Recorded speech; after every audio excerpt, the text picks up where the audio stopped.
Anime Sage, and I'm here to drop, my first video of the day. And this first video is gonna be about the Dragon Signing. I'm on chapter 3 right now. I'll give you out 2 chapters a day, meaning chapter 3 and chapter 4. And then after this, I'm gonna upload a storm release a little bit later. That's also 2 chapters. This one is gonna end soon. After tomorrow, I'll be done with this story, and I'll be starting a new one while I'll still be continuing Storm Release, because Storm Release is 31 chapters. So if I give y'all 2 chapters a day, y'all do the math, but let's get straight into it. Naruto's first week as a member of Team Sarutobi had been interesting, to say the least. Their time had mostly been spent working on D-rank missions and team building exercises, and did they ever need it? Although getting used to a 4th team member was not the problem. Sometimes Naruto couldn't believe that these 3 bickering children would eventually become the greatest team of shinobi that Konoha would ever produce. Having only been on the team a little over a week, he hadn't gotten to know them particularly well, but that would come in time. He did seem to naturally get along with Jiraiya and Tsunade, however. I suppose that's natural. Even though they're only children, I did get to know their future selves pretty well. In a way, I know them better than they know themselves, Naruto mused to himself. Orochimaru, however, was a different story. Naruto preferred to keep him at an arm's length. He knew he wasn't exactly being fair. There was no guarantee that he would become the Orochimaru that Naruto remembered. But for now, he couldn't help it. Every time he looked at him, he saw Orochimaru, S-ranked missing man and Konoha's greatest traitor. There was also times where some of his mannerisms were eerily reminiscent of Sasuke, which struck another nerve. And then there was Sarutobi, who, aside from being 30 years younger, was the same kind old man he'd always known, right down to the way he looked at Naruto and seemed to be able to read him like a book. This would probably explain why he had been paying special attention to him. Not that I blame him. I figured that no matter what I said, Oji-san would know I was lying. Pushing those thoughts out of his mind, Naruto decided to finish getting ready to go train with his team. After all, he was already 30 minutes late. 10 minutes later. "Damn it, Sarutobi-sensei, where the hell is he?" screamed the frustrated Jiraiya. As Sarutobi looked at his other 2 genin, he could see Orochimaru was visibly frustrated, and that if Naruto didn't show up soon, Tsunade might just take her frustration on Jiraiya. Frankly, he could understand where they were coming from. It was impossible not to be frustrated at Naruto when he would do this. Sarutobi was about to respond to Jiraiya when, "Yo," said Naruto like nothing was wrong as he suddenly appeared. "Where the hell have you been, Naruto?" screamed an enraged Tsunade. Naruto looked at his teammates with a bored expression worthy of Hatake Kakashi before answering. "Sorry I'm late.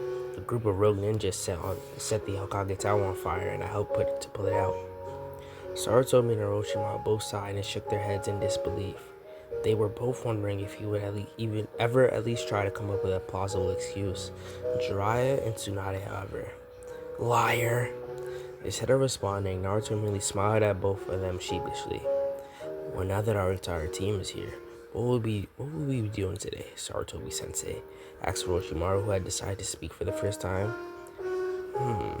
Said Sarutobi to himself, as he seemed to ask himself the same thing. "I thought we would take a break from D-ring missions and work on an advanced chakra control exercise." At this point, Naruto tuned out Jiraiya complaining about wanting to be taught some kick-ass jutsus, as well as Sarutobi explaining how chakra control was important to a shinobi. Seeing as they were genin, if they were going to work on chakra control, there was always one exercise they could be doing: tree climbing. Thought Naruto to himself, smiling as he remembered working himself to exhaustion in the forest of Wave Country. Suddenly, Naruto was pulled from his daydream as Sarutobi threw 4 kunai onto the ground. Each of you pick a tree, and use these kunais to mark your progress," instructed Sarutobi. Orochimaru took his kunai in his hand, but before he began climbing, he attempted to test exactly how much chakra was needed from this stick to the tree. "He really is a genius," thought Naruto, as he couldn't help but be impressed by what Orochimaru was doing. Tsunade got about 10 feet up on her first try before slipping off. Jiraiya, on the other hand, barely made it 5 before the bark cracked and he was propelled from the tree. "Smooth move, Jiraiya Baka," taunted Tsunade as he landed on the ground in an unceremonious heap. Before Jiraiya could respond, Orochimaru finally began to climb his tree, and he made it twice as far as Tsunade had before marking his progress as he began to slip. Well done, Orochimaru, and you as well, Tsunade. Jiraiya, you could stand to learn something from how Orochimaru approached his exercise, said Sarutobi. At this, Jiraiya was fuming. It's always Orochimaru this or Orochimaru that. Suddenly, everyone noticed that Naruto had started to climb his tree. He made it about halfway up before he fell, surprising everyone, Sarutobi included. That was very good, Naruto, praised Sarutobi as he stared at Naruto intently. He wasn't the only one. The rest of the team was looking at him oddly as well, especially Orochimaru. I suppose he isn't used to being outdone. Well, that's definitely better than I did my first time with the exercise, but judging by the look on OG-san is giving me, I suppose I did a little too well. Thanks, Sarutobi-sensei, said Naruto while smiling. He wasn't used to getting too much positive attention. Naruto began to notice that the dynamic between Jiraiya, Orochimaru, and Sarutobi was not at all different than that of himself, Sasuke, and Kakashi was. With that in mind, he couldn't help but sympathize with Jiraiya a little, so he decided to help him out. Not bad for your first try, you two. The key is to use the proper amount of chakra, said Naruto to his blonde and white-haired teammates. Jiraiya, you need to try to use less. You need to try using less chakra, while you on the other hand, Tsunade, needs to use a bit more. Heeding their teammates' advice, the two got back to work. Tsunade began to gradually improve her progress, but Jiraiya was still struggling. So Naruto decided he might need a little extra motivation. You know, Jiraiya, the sooner you finish with this tree climbing exercise, the sooner you can go peeping at the hot springs, Naruto whispered into his teammate's ear. The white-haired boy suddenly went stiff, and Naruto was confused because he was sure that would be exactly what Jiraiya needed for motivation. He was about to apologize when Jiraiya turned around and Naruto saw something that both amused him and frightened him. His teammate had a fire burning in his eyes that was often referred to as the flames of youth by a certain pair of green spandex-wearing individuals. Jeez, I thought that only Lee could do that. Suppose this proves there's such a thing. There really is such a thing. Scary, but at least I won't have to listen to any speeches about the flames of youth for a few decades, thought the former Jinchuriki with a shudder as he remembered how enthusiastic Lee and Guy could be sometimes. Alright, let's do it, yelled a very determined Jiraiya. Naruto couldn't help but laugh. No matter what age, beautiful women seemed to be Jiraiya's ultimate motivation in life. By the time Sarutobi had decided to call it a day, he was surprised at the progress his Genin had made in only a day. Naruto was about 2/3 up his tree, while Orochimaru was about halfway up his. But what was surprising was that Jiraiya had actually passed Tsunade up and was only about 10 feet behind Orochimaru. You four have done very well with this exercise. In addition to our training, I advise you to work on this exercise on your spare time. In addition to improving chakra control, it also helps to build your stamina and chakra reserve. Sarutobi-sama. Sarutobi didn't get a chance to finish speaking to his Genin. A messenger had came with news of the war. An agreement had been reached to end the war, but it had come at a heavy price.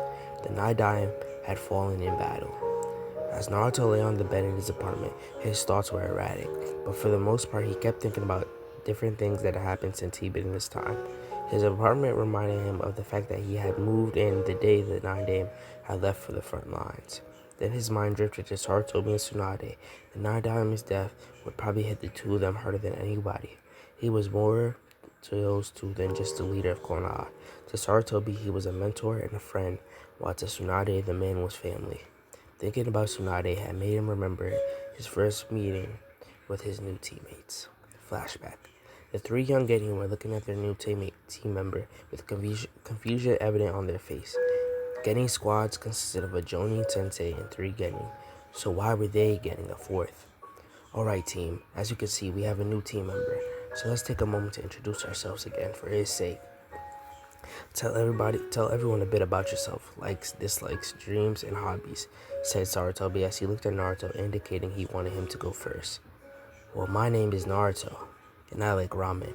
My dislikes are the 3 minutes it takes to prepare ramen, as well as arrogant people and traitors. My hobbies are training and learning about seals. My dream?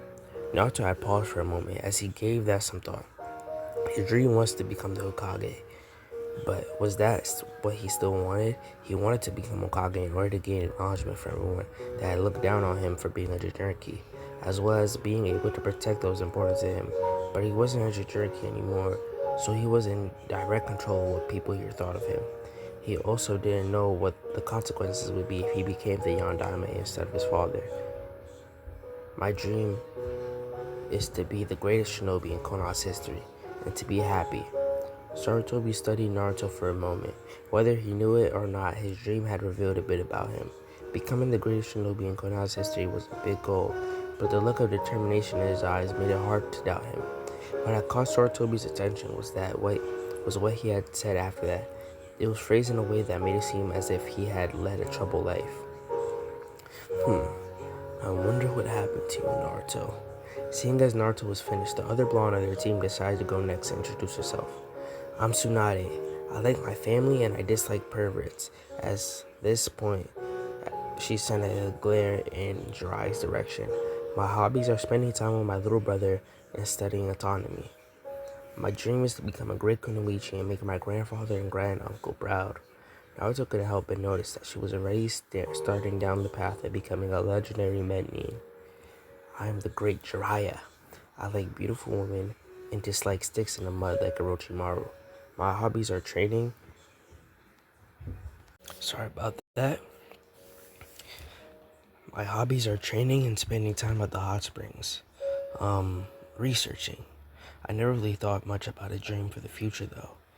Doesn't even write each age of paradise and he's already calling it research. My name is Orochimaru. I don't particularly like much and I dislike loud, annoying people. My hobbies are trading and learning jutsu. And my future goal is to become the greatest ninjutsu user in the shinobi world. To be the greatest ninjutsu user in the world. It seemed like a good goal. Naruto wondered where along the line it got twisted into the search for immortality. But maybe it doesn't have to be like last time. Naruto decided to stop reminiscing and go for a walk. He couldn't help but notice how somber the mood around Konoha was, a testament to how much the people were going to miss the Hokage. Nobody had much time to grieve when Oji-san died. We all had to focus on rebuilding the village, thought the blonde grimly. Somehow, as he was walking around, Naruto ended up at the hot springs. He felt a familiar chakra distortion that told him he was not alone. You know, Jiraiya, the even on days like today, you know, Jiraiya, the even on women, wow, you know, Jiraiya, the even on days like today, the woman of Konoha will still put you in the hospital for peeping, said the blonde to the nearby wall while smirking. At first, nothing happened, but then the figure of a person seemed to emerge from the wall. As this person dropped his camouflage, it was indeed Naruto's white-haired teammate. How the hell did you know I was here? Nobody has ever detected me while I use this jutsu, asked Jiraiya with a mixture of shock and indignation. Well, I guess I'm just full of surprises. I'll probably regret asking, but what exactly are you doing here? Well, this is a pretty sad time for Konoha. I just decided to come here and do some research to clear my head and hopefully cheer up a bit, replied Jiraiya. I see, so research must be what they're calling being a pervert these days. Don't call me a pervert, damn it! Screamed Jiraiya without thinking. Instantly a wave of terror washed over Jiraiya, and Naruto smirked knowing what was coming next. There were sounds of movement and angry women coming from the other side of the wall. At this point, Naruto decided to make a quick exit and took to the trees. I don't want to get too far away, then I might miss the show.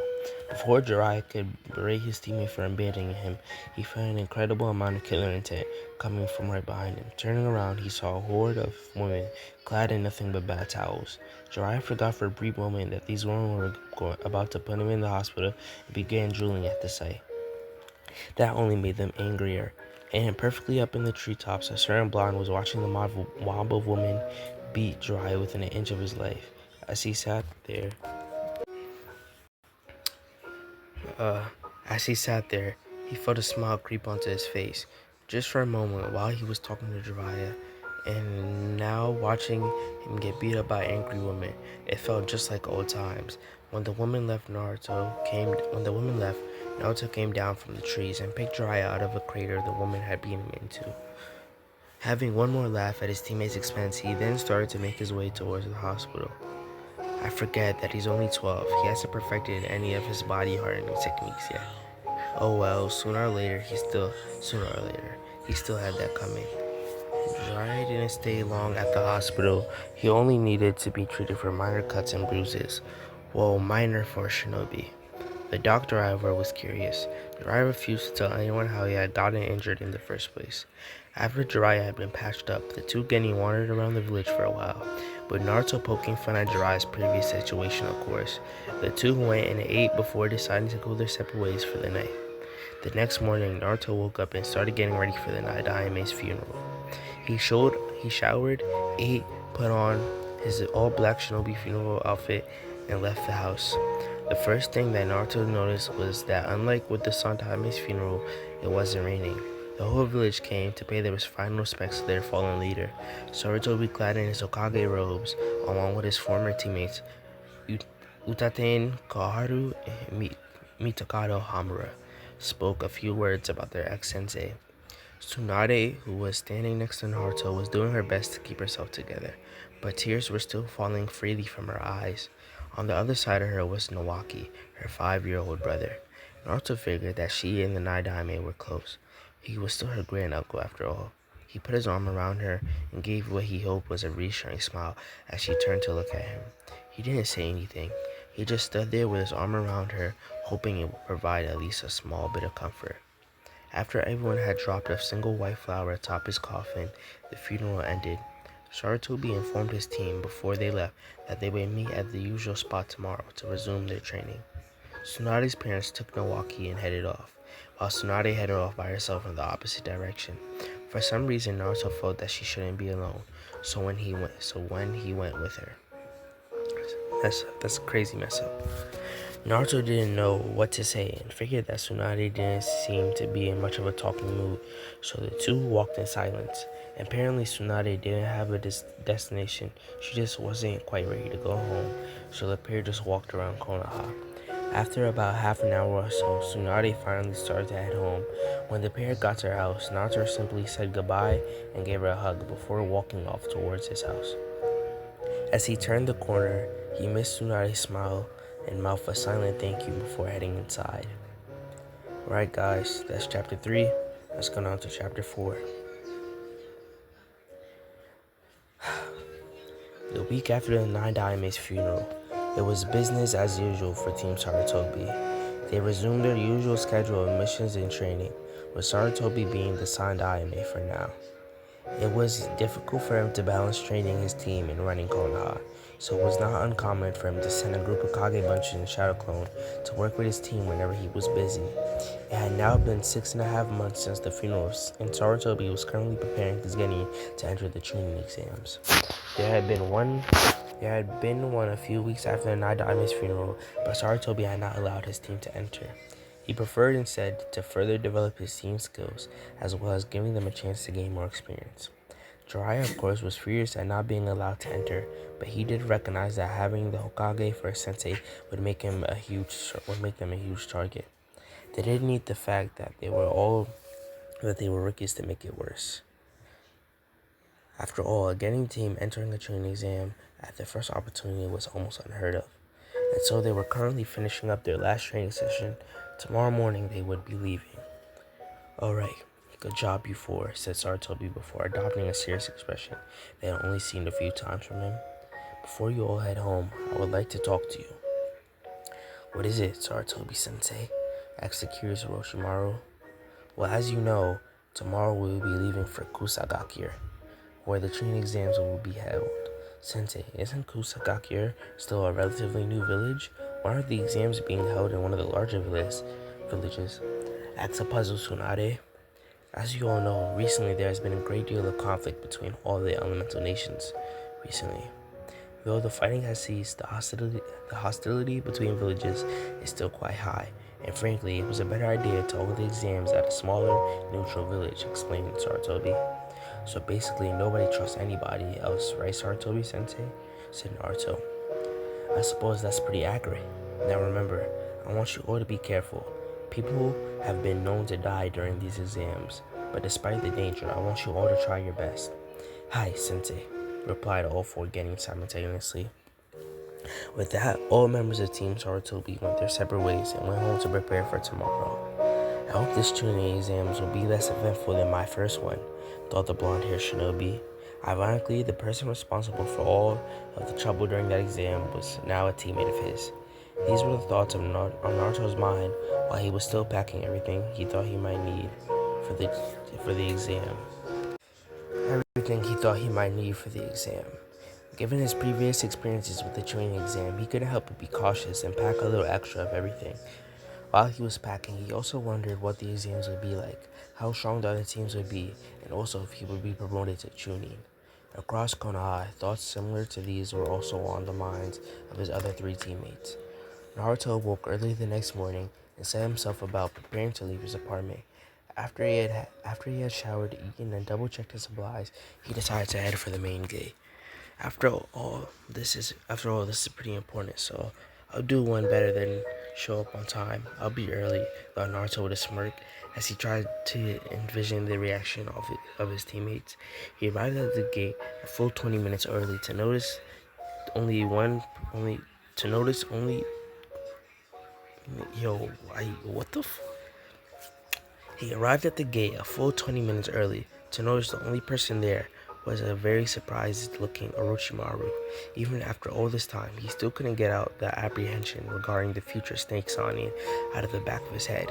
But he had resolved a while ago to try and make a serious effort to get to know Orochimaru. After all, it didn't necessarily have to happen the same way as it did before. Suddenly, Naruto was pulled from his musings as Orochimaru spoke up. "I'm surprised to see you here, early of all things," said Orochimaru. "Well, what can I say? I like to keep you guys on your toes," replied a grinning Naruto. For a brief second, Naruto could have sworn he saw a small grin on Orochimaru's face, but a moment later it was gone, and he just brushed it off. A long, comfortable silence followed the two boys' brief conversation. This just served to remind Naruto of how far he used to go to keep Orochimaru at arm's length. He also recalled when it was brought to attention that his behavior wasn't just affecting him. Okay, flashback. Okay, today we are going to pair off and do some sparring. Taijutsu only. So Jiraiya, you spar with Tsunade, and then Orochimaru, you be sparring with Naruto, explained Sarutobi. Jiraiya and Tsunade both glanced at each other briefly before turning to look at Naruto. For some reason, Naruto went out of his way to try and have nothing to do with Orochimaru whatsoever. They figured that he would try to get out of working with him, and sure enough, Naruto was about to voice his objections to working with Orochimaru when... "Damn it, I can't take this anymore," screamed the irate Tsunade. "Naruto, I don't know what the hell your problem is with Orochimaru, but get over it. We are a team, the four of us, and it's time you started acting like it." And flashback.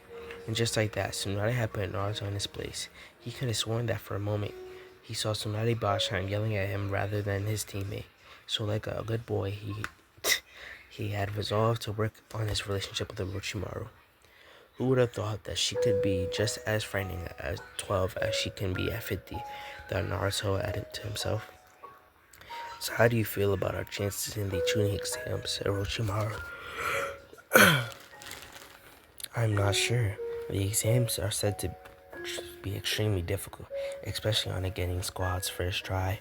But I still expect to do well, even if I do not get promoted," answered Naruto's pale teammate. Both boys continued to engage in some light conversation about the exams, and when their other teammates arrived, they joined in as well. This was the scene that greeted Sarutobi when he finally arrived, all four of his charges discussing the exam. At seeing all four of them finally starting to bond, he couldn't help but smile. "Alright, it is time to depart. It's almost a 6-day journey westward to Kusagakure. The exam, however, starts in 7, so the quicker we get there, the more time there will be for you to rest up," said the Sandaime to his team. "Are you four ready?" "Hi, Sensei." And with that, the five set off westwards to Kusa no Gakure. Kusa no Kuni, land of grass. Most of the journey, them through fire country. Most of the journey went through fire country, which was uneventful for Naruto. During his training with Jiraiya, he had been all over Fire Country as well as a few other places. However, he had never been to Kusa, so he was looking forward to seeing what it was like. So Naruto took particular notes as the landscape began to change. The lush green forest of High no Kuni, Land of Fire, began to thin out and eventually gave way to open plains that signified the beginnings of grass country. After a few more hours, Team Sarutobi found themselves traveling through a dense bamboo forest. Naruto paid particular attention due to the fact that he had never quite seen anything like this before. After all, bamboo was non-existent in Konoha. Alright team, if we pick up the pace, we can reach Kusagakure hidden grass within the hour, said Sarutobi as he began speeding up. And just like that, Naruto was pulled from his sightseeing as the team sped full onward. Like their sensei had said, they indeed found themselves at the gates of Kusagakure in less than an hour.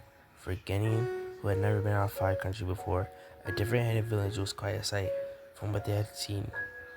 Kusa no Kuni was mostly a mixture between bamboo forest and slightly rocky terrain and of course grassy plains. The village seemed to be naturally surrounded by a bamboo forest, so for the most part there was no need for the high walls that Konoha boasted. The village itself was smaller than Konoha, but had an entirely different look and feel to it. If Naruto had to pick one word to describe Kusa, it would be green. For indeed, even within the village itself, there was an abundance of plant life, be it grass fields, trees, or other exotic plants. Other than that, most of the buildings and shops appeared to be standard. Many of the various shops, clan houses, and various other structures would not have been out of place in any other shinobi village. However, the one exception to this was their Kage Tower.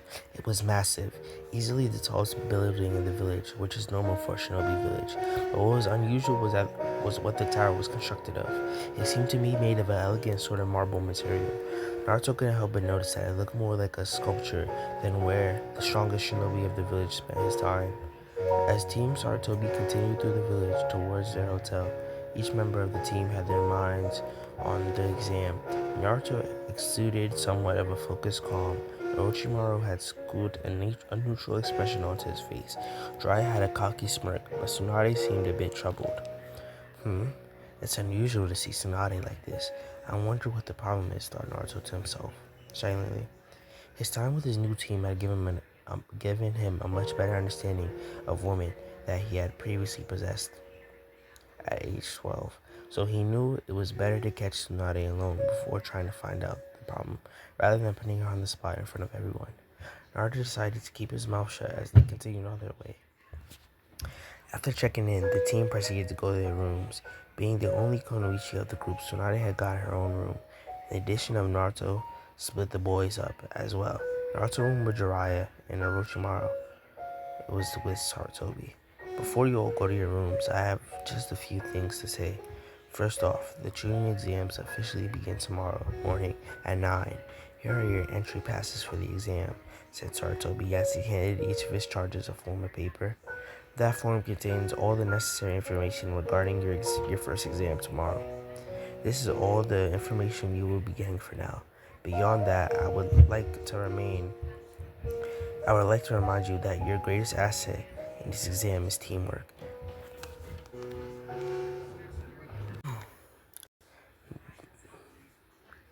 Beyond that, I would like to remind you that your greatest asset in this exam is teamwork.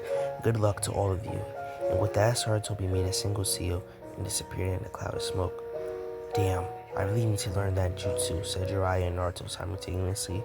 It was near dinner time already upon their arrival to the hotel, so the four teammates decided to get some dinner before turning in for the night. Upon Naruto's insistence, they ended up at a ramen bar, where he proceeded to try all the local flavors, all 10 of them. Both Naruto's teammates and the owner of the ramen stand looked at the increasing pile of empty ramen bowls next to Naruto with a mixture of awe and disgust. Naruto, how in the hell can you eat so much ramen? Screamed frustrated and grossed out Jiraiya. At this, Naruto paused from his eating and looked up and responded with a single phrase. I just love ramen. Before getting right back to devouring whatever bowl of his favorite food that happened to be in front of him. Anyways, continued Jiraiya, I can't wait for the exams to start tomorrow. so the world can bear witness to the amazing skill of the great Jiraiya-sama. Who knows, I might even kick your ass, paleface. The only outward sign that Orochimaru had even heard Jiraiya was a twitch above his left eyebrow, signifying his anger. It would be unwise to underestimate the other participants of the exams. And besides, it's impossible for me to be defeated by someone as stupid as you, Jiraiya Baka, said Orochimaru. Watching the two of them go back and forth like that, Naruto couldn't help but laugh and think how different it was watching this happen from an outsider's perspective. Naruto briefly turned to his left to notice that his forward teammate was no longer with them. As quietly as he could, Naruto paid for his meal and left the stand to find his wayward teammate. Luckily, Naruto found Tsunade the first place he looked for her. She was standing outside a local gambling parlor, watching all of the action. Once she noticed Naruto, she decided to resume walking, this time towards their hotel. They walked in complete silence, however, Naruto was intently watching his teammate and could tell something was troubling her. Once they got inside her room, Naruto decided that it was time to break the silence. So, Tsunade, I could tell something is bothering you. Would you like to talk about it? Asked Naruto gently. The two stared at each other for what seemed like an eternity, with Naruto simply waiting for Tsunade to explain what was wrong, and Tsunade debating whether or not she really wanted to tell him. She didn't know what it was, but something in those blue eyes of his made Tsunade want to confide in him. Well, I was just thinking about the Chunin exams, and Naruto was down back in his own room. He had spent quite some time talking with Tsunade, longer than either of them had realized. I don't know why I says whether. Not that it bothered him. He enjoyed talking to Tsunade. He was now attempting to get ready to go to sleep, but for some reason he couldn't explain. He was antsy. I don't know why, I just can't get to sleep. The shooting exams is gonna be completely normal. Well, as completely normal as anything in the shinobi world can be. It's not like I have to worry about Orochimaru invading, so why do I get this feeling something's gonna happen during these exams? Doing his best to push these thoughts aside, Naruto soon found himself drifting off to sleep. He had woken up a bit early the next morning. He was too excited to sleep. Even though this would be his third shooting exam, Naruto still found himself looking forward towards it. So he showered, ate, and then went about the business of getting dressed and gathering the equipment he would need today. Naruto slipped out of his room as Jiraiya was just beginning to wake up and decided to wait for his team in the lobby. A little less than an hour later, the four members of Team Sarutobi were making their way to where the first portion of the exam would be held. Each of their faces held a look of absolute determination. Thinking about his team in this exam, Naruto couldn't help but smirk mentally. They'll never know what hit him. Alright guys, that is the end of chapter 4 of Naruto the Dragon Tanin, Dragon Sage. And yeah, that's today's first video wrapped. I'll try to post the second video a little later into the day, but I'll make sure to get it done. Other than that, have a good day guys, and Anime Sage out.